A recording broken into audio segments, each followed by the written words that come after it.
Hello everyone, Mike Arnold here, co-founder, Pat Trading Partners, along with Bob Iacchino. 4-hour Tesla chart, nice rotation up. By the way, we asked if this was a double bottom. No, it's not. It's just two bottoms because it's not reversing a big enough move. So rotation up, if you see daily chart, look at this. Again, rotation zone held, dip down, held at the rotation zone, and strong rotation up. So what are we watching for tomorrow? About 1013 above there. We'll then start watching for the 1027.50, so 1027 and 50 cents, and 1042.22, 1057.07, and 1070.34. Let's go back here.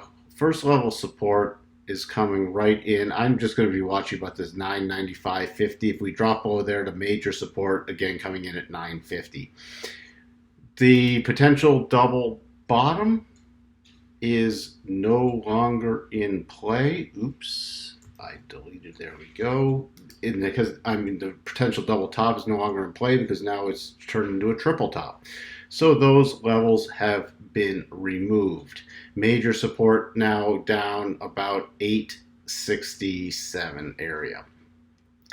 That's really about all on Tesla. So it's rotating back up, running into this key resistance. And so let's see if we can break above that and retest the most recent swing high. We'll talk to everyone soon. Bye for now.